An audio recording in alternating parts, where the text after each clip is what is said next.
Seperti mana yang kita tahu bahwa dunia pada masa sekarang menghadapi peperangan melawan COVID-19 dan begitu banyak orang yang telah tewas disebabkan wabak ini, yaitu sudah sampai ratusan ribu orang. Di dalam kehidupan kita sebagai manusia ini, kita sering menghadapi peperangan. Yakobus pasal 4 ayat 1 hingga ayat 12. Dari ayat-ayat ini membuktikan persengketaan di antara semua orang itu berlaku, bahkan sering berlaku. Apakah yang baik dan indah dalam hidup kita sebagai orang Kristen? Mazmur 133 ayat 1. Sungguh alangkah baiknya dan indahnya apabila saudara-saudara diam bersama-sama dengan rukun. Ayat ini menjelaskan, jika kita hidup dengan rukun, maka itu adalah yang baik dan itu adalah yang indah. Jadi untuk hidup rukun dengan orang lain, maka kita harus saling mengasihi. Tidak mungkin kita boleh hidup dengan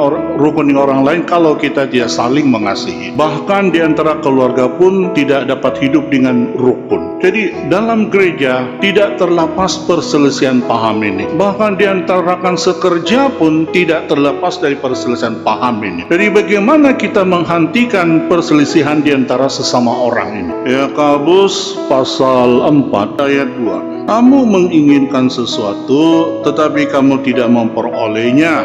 Lalu kamu membunuh, kamu iri hati tetapi kamu tidak mencapai tujuanmu. Lalu kamu bertengkar dan kamu berkelahi, kamu tidak memperoleh apa-apa karena kamu tidak berdoa. Jadi doa adalah jalan yang terbaik bagaimana kita boleh menghentikan perselisihan paham ini. Jadi kita juga pada hari ini harus senantiasa mendoakan gereja agar gereja senantiasa terhindar daripada perselisihan paham, bahkan menjadi satu sehingga kita menjadi kuat di dalam Tuhan. Peperangan yang kedua yaitu peperangan melawan diri sendiri dalam Galatia pasal 5. Sebab keinginan daging berlawanan dengan keinginan roh, dan keinginan roh berlawanan dengan keinginan daging, karena keduanya bertentangan, sehingga kamu setiap kali tidak melakukan apa yang kamu kehendaki. Ini dua keinginan yang hidup dalam hati setiap kita.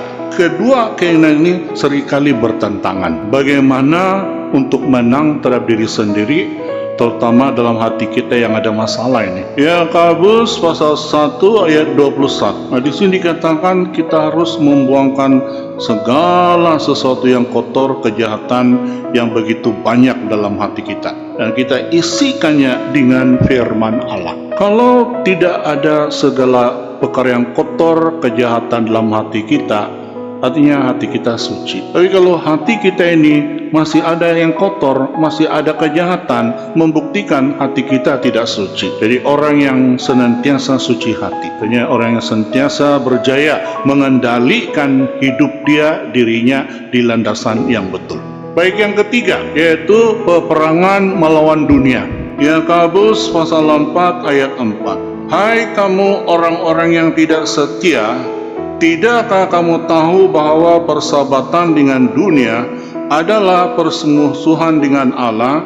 Jadi barang siapa hendak menjadi sahabat dunia ini, ia menjadikan dirinya musuh Allah. Mengapa menjadi musuh Allah? Orang yang bersahabat dengan dunia akan menjadi seorang yang berzina dari segi rohani. Hanya dunia ini dapat mencemarkan rohani kita. Nah, ini membuktikan kalau orang mencintai dunia, akhirnya dia akan kecundang dari segi iman dia. Jadi kita sebagai orang Kristen harus berusaha menjadikan diri kita sahabat Allah. Jadi bagaimana kita mengalahkan dunia ini? Roma pasal 12 ayat 2. Janganlah kamu menjadi serupa dengan dunia ini, tapi berubahlah oleh pembaruan budimu, sehingga kamu dapat membedakan manakah kehendak Allah, apa yang baik dan yang berkenan kepada Allah dan yang sempurna. Baik, yang terakhir yaitu peperangan melawan iblis. Yakobus pasal 4 ayat 7. Karena itu tunduklah kepada Allah, lawanlah iblis, maka ia akan lari daripadamu. Di sini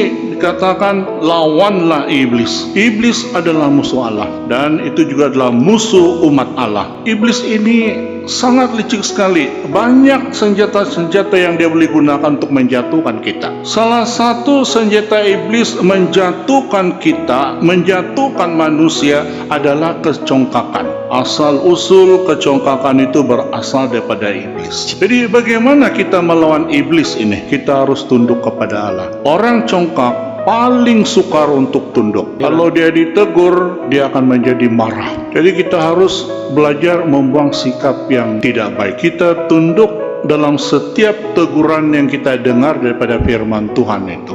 Dengan tunduk kepada Allah, kita melawan iblis, mendekat kepada Allah. Itu cara kita bagaimana mau mengalahkan si iblis. Saudara dan saudara sekalian, yang penting bila kita menghadapi peperangan ini, kita harus menjadi seorang umat Tuhan yang menang dalam menghadapi peperangan itu. Tuhan memberkati kita.